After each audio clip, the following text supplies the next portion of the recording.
Bonjour, welcome back to my channel. So this is Learn French with Queen. This is the first time you're stumbling on my video. I say a big welcome. And if you've always been with me here on this channel, I say a big thank you. So for those that are just joining in, if you are wondering what's up on this platform, this is a space for everything French. So do to check out my previous video. If you like them, give them thumbs up to share to love, and don't forget hit that subscription button. It's quite important.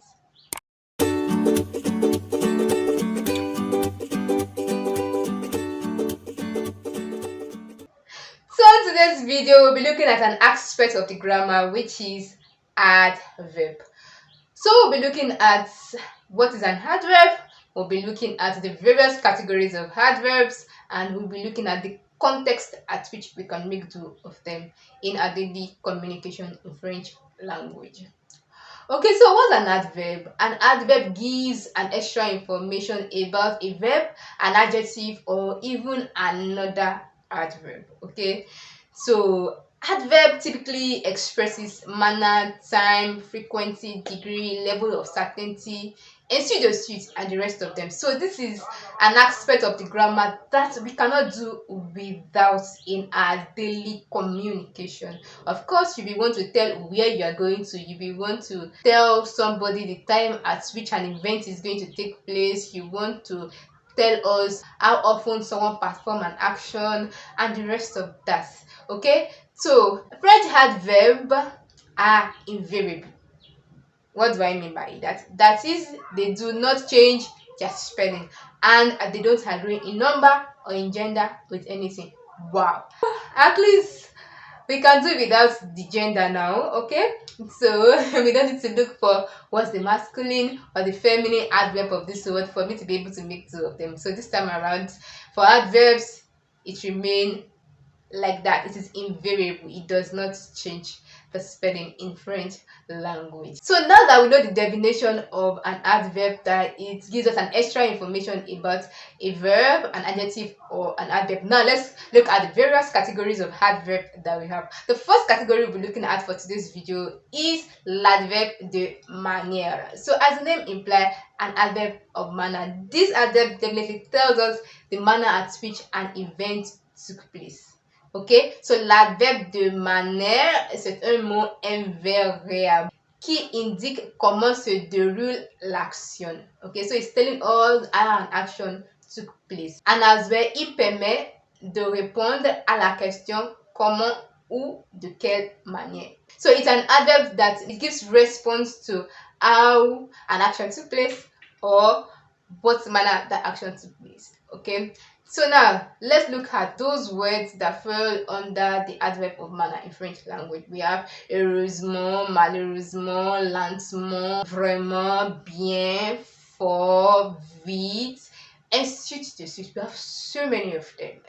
Okay, so now let's look at context in which we can make two of them. We have tu parles vite, ou bien tu parles rapidement. Okay, tu parles vite is telling us the manner at which the person speaks.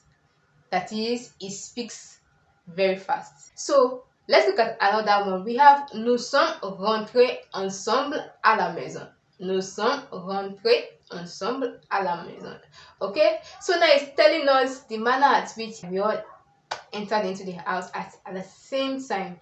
Okay, so it's telling us the manner at which that action took place. So now, elle a bien dansé. Elle a dansé comment? Elle a bien dansé. Told us how well the lady danced. So let's look at the second category of adverb for today's video. We have l'adverbe de temps ou de durée. So as the name implies, is an adverb of time or duration. It actually tells us a duration, how often something happened, the time that this action takes place, or the day.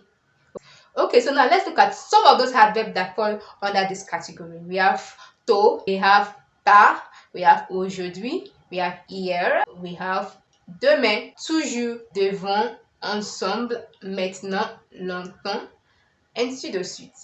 So now let's look at the context at which we can make two of them. For example, we have il arrive aujourd'hui. Okay, so il arrive aujourd'hui is telling us the day at which the action is going to take place. That is, he is coming back today and not tomorrow. It's giving us a specific time at which the person is going to come back. We have mon anniversaire c'est demain. So it's telling us that, oh, don't bother, if you think you missed my birthday, you haven't. It's taking place tomorrow. Yesterday was not my birthday, today is not my birthday, tomorrow is going to be my birthday. So demain c'est mon anniversaire. We have elle mange toujours du biscuit. That is telling us how often this lady eats biscuits. Okay, so she has the habit of eating biscuits always. Elle mange du biscuit toujours. Okay, so now let's look at another one. J'ai dormi tôt hier nuit et je me suis réveillée à 3 heures ce matin.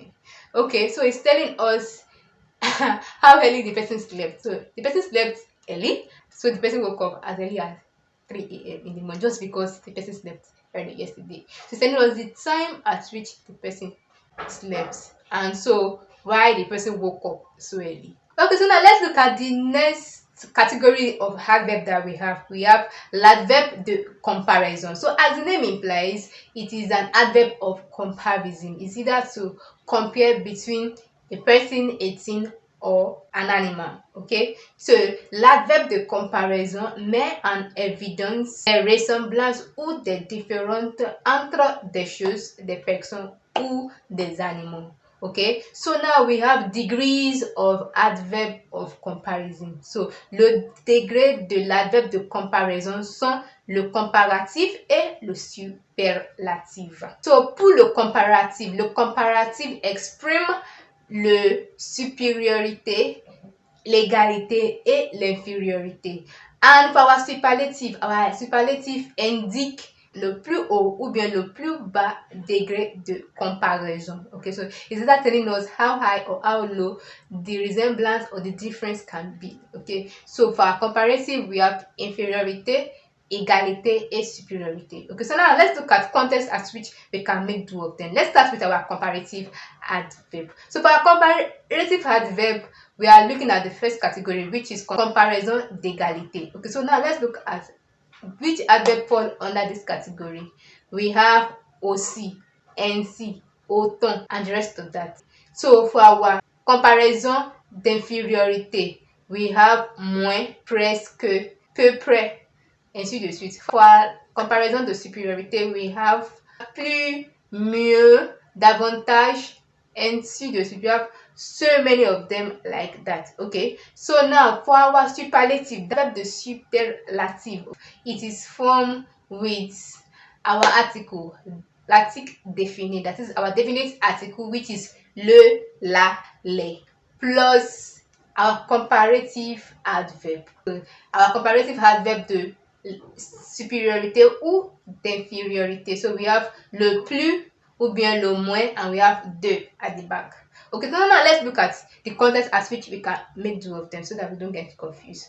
Okay, let's look at an example. We have ce collaborateur travaille aussi vite que son collègue. So this is telling us that there is an equality. So this is une comparaison d'égalité. Okay, so this is a comparative adverb which is of equality. That is, this person works as fast as his colleague.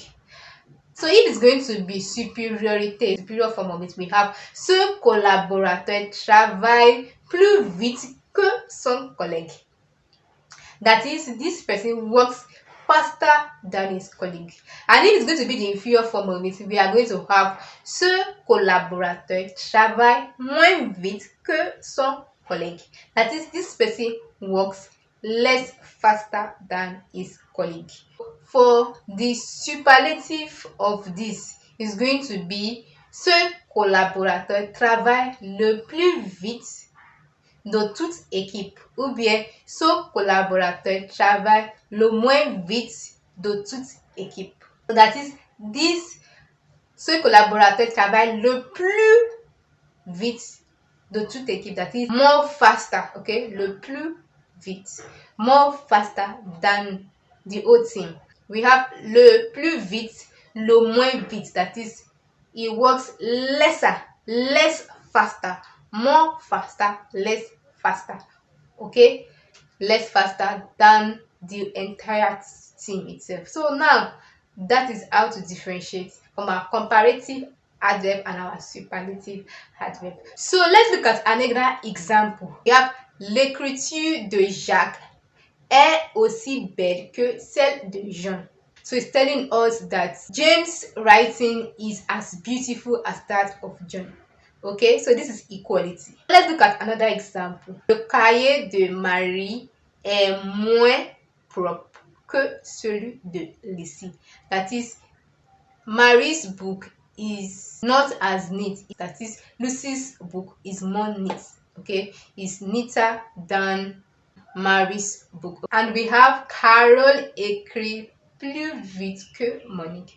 That's for the 3 levels for our comparative. So now another example for our superlative. So we have ceci est le plus intelligent de toute la classe. Okay, so that is telling us the high degree that she's more intelligent. She's the most intelligent. Okay, that's the word, most intelligent.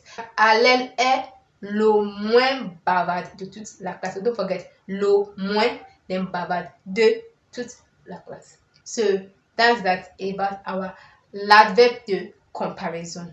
I hope we can understand the context at which we can make use of our superlative and our comparative adverb. So now let's move to the next category of adverb. So we have l'adverbe de l'opinion. Under our adverb de l'opinion, I divided them into 3. We have affirmation, we have negation, and we have doute. Under l'affirmation, we have certainement, we have absolu, we have oui, we have bien sûr. Okay, that is you are sure. That is an affirmation. So it's an adverb of opinion. We have la négation. As we know, our negative is always formed with this ne with our verb, and then we have the pas at the end of it, or ne plus the verb plus plus, or we have ne plus the verb plus jamais, or ne plus the verb plus rien. So we could even have ne plus the verb aucun ou bien aucune. So we also have none as well. Person, we have ne plus the verb plus person as well. So for our doutes, that is, we have this opinion is the person is not sure, is on probability. So we have probablement, we have peut-être. So these are adverbs that fall under our adverb of doute. Okay, so now let's look at context in which we can make 2 of them. Our adverb de l'opinion, the first one I said was affirmation. So under this affirmation, let's look at example. So we have il danse vraiment très bien. So il danse vraiment très bien. So we are sure that he danced very well. So another one is tu viendras demain. Oh, certainement je serai là. Tu viendras demain, certainement je serai là. So we have another one. Tu parles le français. So you can say oui, j'en parle, ou bien sûr, j'en parle. Okay, so that's for affirmation. That is, you are sure. There is certainty. There's a level of certainty. There's a level of assurance that this person has as regarding this action. Now let's move to the next one. Our négation. We have, for example, je ne l'achète pas. That is, I'm no longer buying it. Okay, that's our ne plus pas. So we have another one. We have elle a 2 frères.